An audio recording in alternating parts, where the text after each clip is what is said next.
Today we stand here to promote the policy discussed to comfort the comfort women. Here, comfort means apology from Japanese government with some monetary compensation, and comfort women means 200,000 women who were sexually enslaved by the Japanese Imperial Army from 1932 to the end of World War II, of which majority are Koreans. There are two needs we promote the policy. First, there was no official apology. Second, it is a serious infringement on human rights.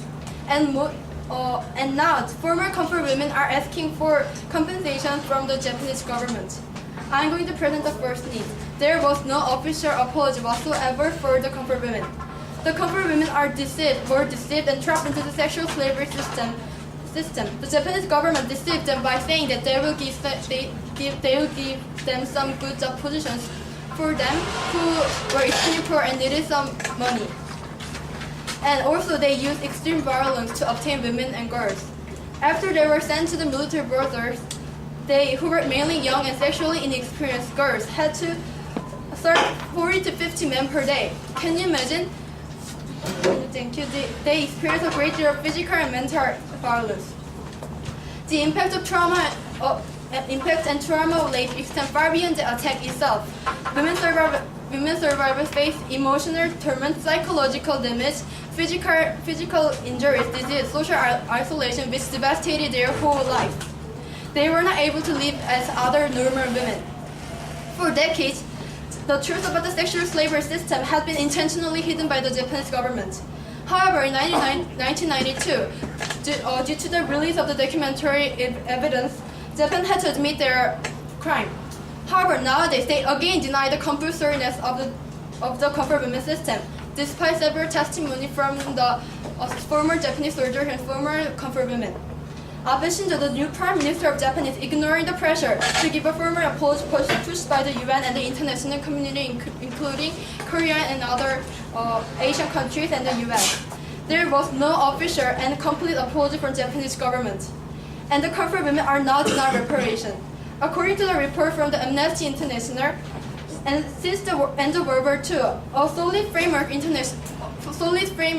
of international human rights law has been established. A central element of this system is a right to reparations for individuals. Also, there is strong evidence from Amnesty International. According to Amnesty International, there is strong evidence that the right existed from the entry into force of the Hague Regulations in 1907, which means that Japanese crime is also under this regulation. The comfort women system violates international law, including prohibitions against slavery, war crimes, and crimes against humanity. So Japan, who committed this serious crime, has not only a moral obligation but also a legal obligation to provide full compensation for these comfort women. Now, we do not want the compensation towards the Korean government as a whole, but rather we ask for the compensation for 200,000 comfort women. No, thank you. Who request for it. For more than 50 years of silence, as I mentioned, these women suffered isolation, shame, and mental and physical illness, and for the most part, extreme poverty. Like this, while they have severely suffered, the perpetrators of rape go freely, and the giant country, Japan, who is capable of giving monetary compensation for these women as a country with the second largest economy, does nothing and just stand there, even though they committed one of the serious felonies in that large scale. This is not duty as a human. Even some countries definitely criticize their government for their act and their reaction to it. So we stand here. Our policy on asking for an apology and compensation for comfort women will be increased by to Amnesty International stop violence to women, as well as the human rights segment of the UN. By this, we should get Japan's apology and compensation, and we believe we can accomplish it. Ladies and gentlemen, have you heard about the sad story of the comfort women? No one can imagine how big their injury from Japan's brutal crime would be. As I mentioned, they are now living with enormous both physical and mental injury, which are incurable. Ladies and gentlemen, comfort women do not want much. They just want to get repaired what they suffered. They just want the official apology from Japanese government, some compensation money with which they can support their life. They do have right to get this. Thank you.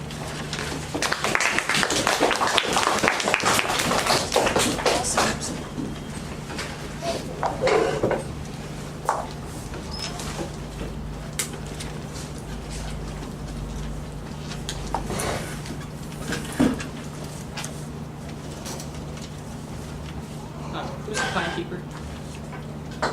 I was timekeeping last time, but volunteer.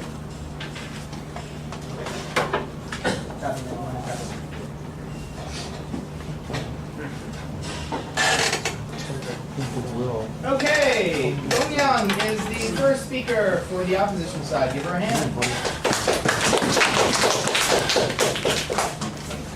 Ladies and gentlemen, today the proposition has brought up a practical and idealistic suggestion of a policy that calls for an official apology and a monetary compensation of Japan to the comfort women. It is true that the comfort women had suffered immensely, and what they had suffered was unimaginably wrong. However, that does not mean that today's policy is reasonable, necessary, or practical, or beneficial. First of all, they did not clearly and directly provide specific directions to how the policy will be enacted. They stated that some compensation was needed, and they didn't even state their team burden of today's debate. And also, they didn't. The first speaker, Tony, didn't answer any POIs. Now, our team's burden is to prove that the policy is unnecessary, harmful, and impractical. Our three main points are the following. First of all, this policy is impractical because standards of comfort movement is ambiguous, and the Japanese government cannot be forced by the UN General Assembly. Second, the responsibility of the policy is ambiguous. Since there were various cases and over 60 years has passed. Oh, thank you. Third, it causes negative social influence by causing endless arguments about Japan's responsibility and alienation of other historical victims of Japan. As the first speaker, I will point out the impracticality of the policy, and second speaker, Kyunghyun, will present the negative social influence and the vague standard of responsibility of the policy. Third speaker, Honey, will summarize and wrap up our points. Now I will move on to further elaborate on the first point, the practicality. First of all, the policy cannot determine exactly to whom and how much money will be given. There has been an estimation of 50,000 to 200,000 comfort women, and how would Japan be able to compensate all of them with money? It is even more difficult to determine how much money will be reasonable as a compensation of their suffering. How can such suffering be measured in money? And the whole idea of monetary compensation is ridiculous. Second of all, Japan... Before we proceed.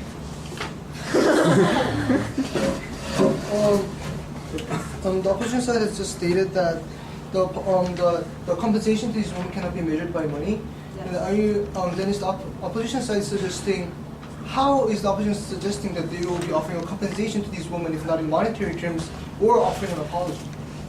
We didn't state that apology is unnecessary, but then we stated that monetary compensation is, in state policy, very vague and unclear, and therefore impractical. Okay. Japan will not choose to follow this policy because the UN General Assembly does not have the power to enforce its laws and resolutions. Therefore, it cannot force Japan to make these amends. Everyone knows that a policy is useless when it cannot be enacted. Lastly, there is not enough proof of what happened 60 years ago. It is difficult. On that point, ma'am. No, thank you. It is difficult for Japan to indicate who are comfort women and therefore qualified to receive compensation. Until recently, the comfort women complained best about their suffering to the public. Not only were they ignored, but because of their physical and emotional damage, it required endurance of great pain and stigma to overcome it. Unfortunately, now that so many years have passed, it is difficult to find clear and tangible evidence of what really happened. Much documentation were both accidentally and deliberately. Yes.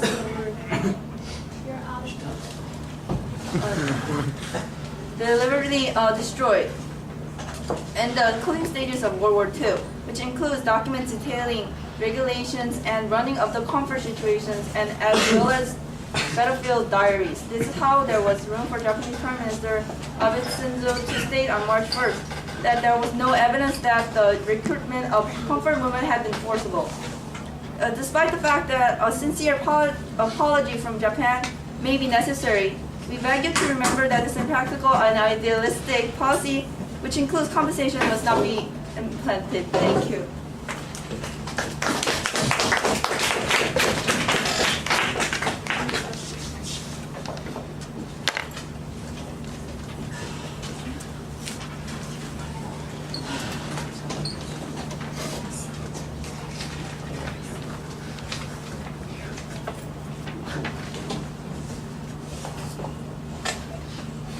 Okay, the next speaker for the debate is Changu. Give your hand.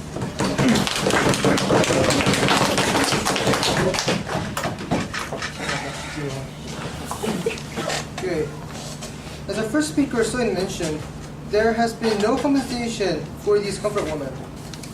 At first, I will rebut some points the opposition side has made, and then I will move on to my point, which is that the comfort woman was a serious infringement upon human rights and therefore requires compensation. Okay, the opposition side, when the opposition side asked that how they are going to compensate the comfort woman if not in monetary terms, did not respond clearly, saying that the money is ambiguous and not stating any other terms in which they will be compensating for these. Second, they have stated that there is no tangible evidence, but according to even Japanese historians, the historian Yoshimi stated that the number of comfort women is around 200,000, and he has also stated that government-related brothels during the war were involved, and that either the Imperial Navy or the Imperial Japanese Army was directly related with this. Okay, now I'll move on to my point. Okay, but so these comfort women, no thank you. Yeah. But before the compensation, what we must keep in mind about the issue of comfort women is that the comfort woman policy taken up by Japan was one of the few examples in history where a serious infringement of human rights was taken up by and issued officially by a country. Other examples of a case that issues just this are very hard to find, and the only other similar case would be the Holocaust in Germany. And as everybody in this class probably knows, in the case of the Holocaust, the German government, after the end of World War II, has offered compensation for the Jews and their families involved in the war, as well, thank you, as long as a formal apology, Now, why is this issue such a huge problem? Well, if the running of the brothels was run by one person or other individuals, perhaps it would have been a much smaller problem. But this comfort woman problem is one of the few landmarks of history. No, thank you, sir. Where a country pushed a policy infringing upon human rights. So even if a country, even after every other country knows that their country has infringed upon human rights, is not punished for what they did, what will happen to the human rights? Ladies and gentlemen, this case of comfort woman is a direct challenge upon human rights. Even before this accident, upon the Hague meetings, there was already a policy saying that the slavery of human beings was illegal, but Japanese army ignored these human rights rules. The rules that a country must abide by if it means to achieve an end. They have ignored these rules and forced these women into slavery. And if countries like this are not punished for their deed, who can say that the same thing would never happen again? Ladies and gentlemen, the Japanese government is aware that every other country near them knows that they have done this. The government has done this policy. Sir, Yes, ma'am? if you are saying that Japanese are not apologizing, and you didn't give an incentive of how they will comfort the comfort women, could you please explain what the incentive of the Japanese government would be? Well, if the Japanese government were to apologize to the comfort woman, the countries such as Korea, China, Taiwan, the countries around the Asian colonies that were once reigned over by Japanese, they all have a pretty bad image toward the Japanese. But if they apologize, perhaps they would make this tension in Asia toward Japan better. Okay, so the comfort woman policy, by apologizing to the comfort woman, Japan actually has more benefits than its losses. The pro side is not arguing that the compensation given to every single comfort woman. You're asking that compensation given to those who ask for it. We also agree that it is impractical that to give compensation to every single comfort woman, since some are dead, or some are, we don't know where some of them are right now, but we should give compensation to those who are identified, and we should also give compensation to those who ask for it. Thank you.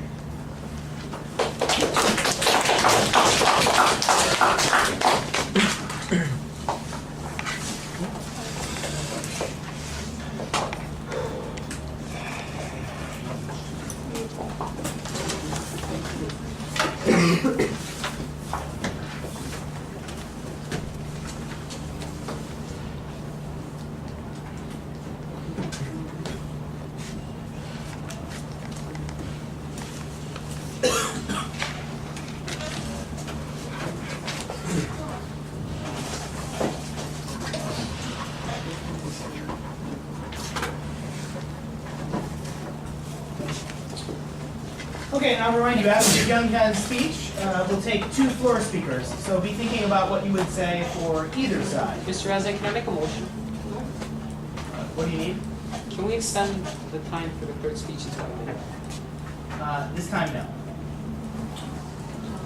Okay, let's give Younghan a welcome.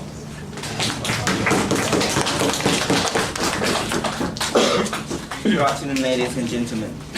As the second speaker of the opposition side of this policy, I will continue on our side's arguments on why we should not pass this policy. Before I start on my arguments about what second speaker of the prop side said, he said that there was no apology at all, but there were some apology by a number of prime ministers of Japan. Has already stated that they regret what had happened.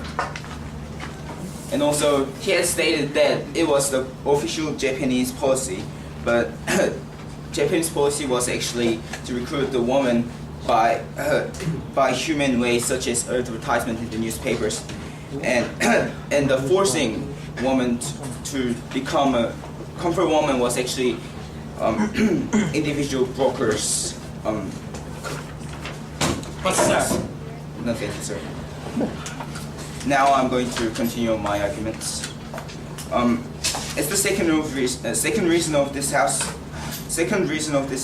reason why this policy should not be passed. This side of the house has concluded that that deciding who should take the responsibility of compensating the comfort women to vary. For example, there are various cases how the woman became to be the comfort woman.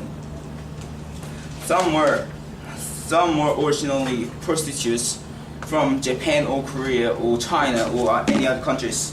For example, 40% of the whole comfort women were from Japan who were originally prostitutes.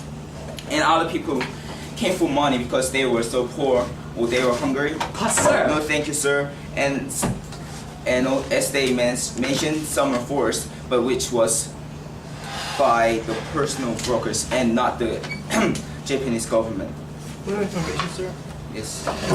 You have stated that 40% of the comfort women who came from Japan were prostitutes? No, I said 40% of the whole comfort women were from Japan who were prostitutes. Do you have any Thank you. specific evidence to?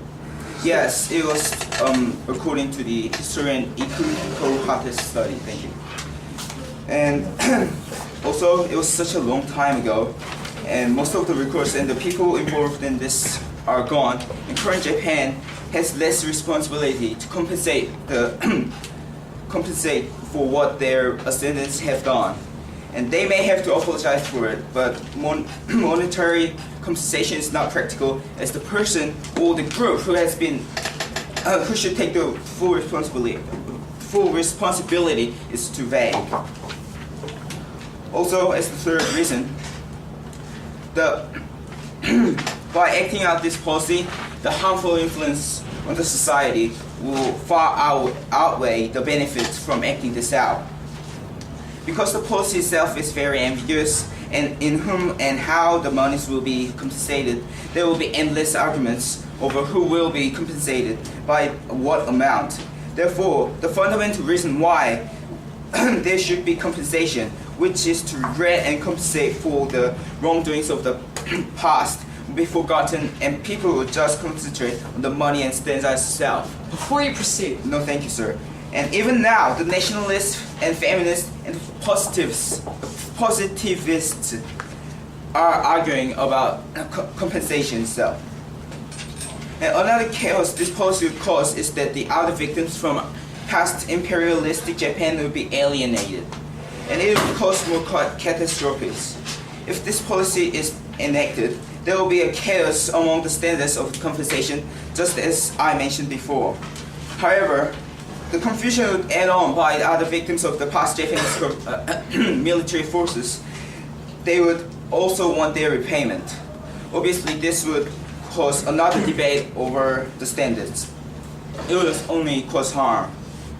Therefore, by acting out this policy, there would be more harm than good, and so this impractical and idealistic policy should not be implemented. Thank you.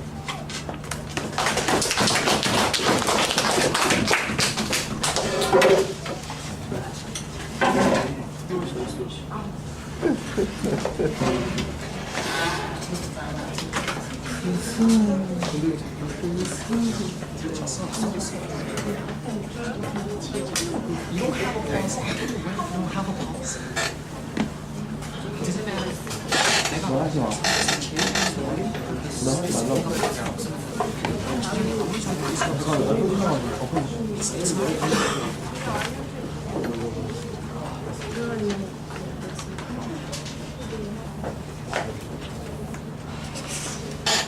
Okay, I'll take 2 volunteers if you have any. For offside? Okay, Daewon, what about you? J-Chub. For offside, J-Chub. Okay, so the motion we're talking about is this house would comfort the comfort women. The protests deserve this debate because of 2 reasons. First, the Japanese are clearly violating the human rights of comfort women, and 2, that there are tangible evidence, and the purpose of this policy is to prevent any future mistake. First of all, the Hague Law clearly states that Japan violates some of the laws that were stated, and we're talking about the infringement of human rights. It is not, the purpose of this policy is not to provide an incentive for Japanese to pay them back. And as Changwon has stated, history may repeat itself, so the purpose behind this is to prevent any future more mistakes. And it is clear that Japanese did something wrong in the past, and we're not asking for a big, huge monetary compensation. It's only merely inquiring the official apology to the comfort women, which they have not made yet, and therefore a monetary compensation for the comfort women is needed. Thank you. Very good. Please again.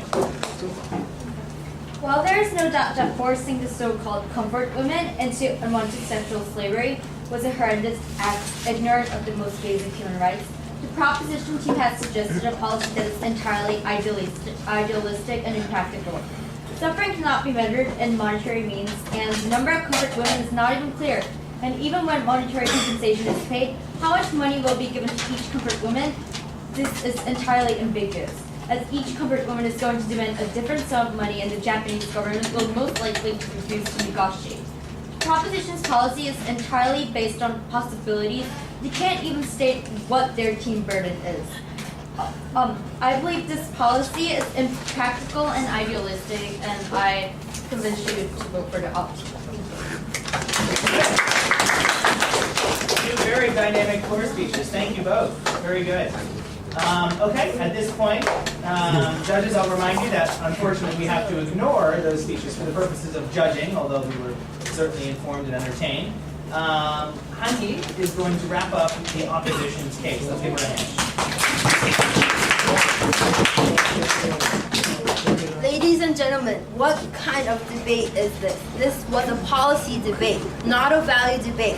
And the proposition, did they mention an incentive for Japan? No, Japan hasn't been apologizing nor compensating through these past years. And without an incentive, will they just become angels in 1 second and decide to compensate and apologize? No. And the proposition didn't mention any incentive. Yes, they did mention some necessities, but they were vague. They were just appealing to your emotions. They said human infringement, illegal acts, but this was vague and it appealed only to your emotions. Did they mention the benefits? No, they only, again, tried to appeal to your emotions. Did they mention the practicality of this policy? No, what is the practicality? We don't know. And was this policy specific? No. To whom? And how much money will be given to the comfort woman? These were Before I proceed, No, thank you. These were not mentioned. First, I would like to go over the proposition's arguments. First, they said that there was no official policy. Now, and again, they tried to appeal to your emotions, and there was no specific amount of money, and they also mentioned the Holocaust, but this has no relevance to this policy. How does the Holocaust prove that this policy is practical, necessary, and beneficial? And the Proceed now. Yes, sir. The Holocaust is an example given to prove another situation in which there was a huge infringement upon human rights, but the government that has committed it has given compensation for the people involved in it. What's your question? So wouldn't you agree that it is a tangible evidence to support our argument? But it doesn't prove how this policy, which includes compensation and apology, is beneficial, necessary, and practical. And the second argument was that there was no compensation.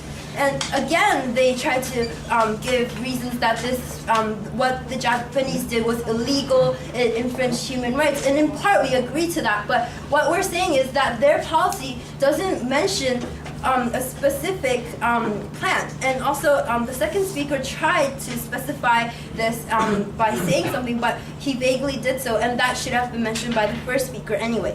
And the third argument was that the comfort women are... before I proceed, Okay. do you not realize that our policy is not necessarily about the money itself, and that it sends out a right message that Japan was responsible for the actions that it committed during the World War II? What do you have to say to that?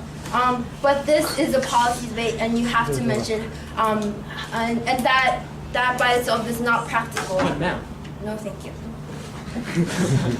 And also they said that the comfort women wanted it, and maybe they want it, but what incentives does the Japanese have? Okay, and to sum up our arguments, we said that this policy is impractical, and then they rebutted. In what way will they? Other way will they be compensated other than monetary money? That was that's our question. I mean, they didn't mention a specific money, and our burden was to prove that this policy was unnecessary, but unbeneficial, harmful, and impractical. And that was our burden, and we did our burden. And second, our argument was that it was the ambiguous responsibility, and our third was the negative social influence. And our three arguments stand.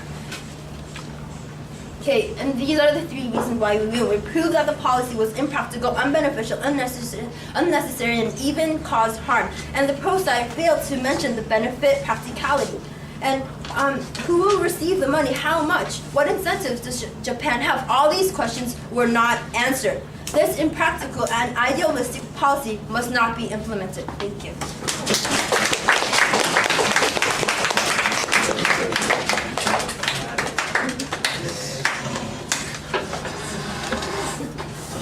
Okay, wrapping up our debate is Daewon. Give him a hand. Long time ago, ladies and gentlemen, the opposition of today's debate asked you to forget the wrongs committed by the Kingdom of Japan because of the fact that it was a long time ago. Ladies and gentlemen, but do you realize that it was our grandmothers who were being raped that long time ago? Do you realize that it was the rights, the human rights of our ancestors that were being violated that long time ago? So, ladies and gentlemen, we say as a proposition that the opposition of today's debate, along with Japan, should take responsibility for their own actions. Now, ladies and gentlemen, I, as a third speaker of the proposition, will identify whether, first of all, is Japan responsible. Secondly, what exactly are they responsible for? And 3, I'm going to identify the spirit of our policy and whether they deserve compensation for that responsibility. Now, moving on to our first question, is Japan truly responsible, ladies and gentlemen? In 1998, a document was unearthed in the Ministry of Defense in Japan. And this document clearly stated and directed that Japan was in fact conscripting some comfort women into the service at the Imperial Army and Navy. Ladies and gentlemen, because of this statement, a raging debate started in Japan, and 1 year later, in 1999, the cabinet minister issued a statement called the Kono Statement that took responsibility for the actions of Japan during the World War II, and by conscripting women from China, from Daewon, from Korea, into sexual slavery. The Kono Statement stood, and through this Kono Statement, it sent out a message that Japan was willing to take responsibility for their own actions. So in fact, ladies and gentlemen, Japan was responsible for conscripting comfort women. And in fact, this is a claim that we're trying to prove through the proposition. Now secondly, now that we've established that Japan is perfectly responsible for comfort women, we need to establish what exactly are they responsible for. Now, ladies and gentlemen, the comfort women were forced to service 40 to 50 army men every day. And sexually inexperienced girls, ladies and gentlemen, sexually inexperienced girls like the ones here, were forced to serve 40 to 50 women per day, 40 to 50 men per day in the Japanese military. And this was a gross human rights violation. I would like to quote a line from a Japanese veteran 2 years ago. "We were the emperor's army. We raped them, whether they were in the brothels or in the streets." Ladies and gentlemen, this clearly shows that the human rights of comfort women were violated everywhere. And these rights are those that the proposition is trying to fight for today. And that we say that these human rights were the things that Japanese people were responsible for. Now, I would like to show you what exactly is the spirit of our debate. Ladies and gentlemen, our policy is not always about the money. It's not all about the money. It's not about providing incentives to the Japanese government to follow our policy. Our incentive, our policy itself, is to send out a right message. Our policy is to send out a message that what Japan did was wrong. And what we seek to do in today's debate is to ask Japan to take responsibility for its own actions. What we seek to do is not necessarily to give out money to the people, even though that is necessary, because many of them live in destitution because of the fact that they were unable to marry after servicing the Japanese army as comfort women due to the conservative sectors in today's society.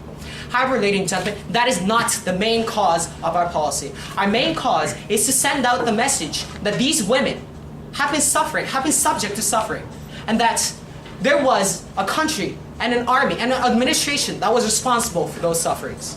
That is what we stood here to seek to do. So, ladies and gentlemen, regardless of how much time that the opposition says has elapsed between those human rights violations, it does not matter how much time has passed. What matters was that those human rights violations were there. Thank you.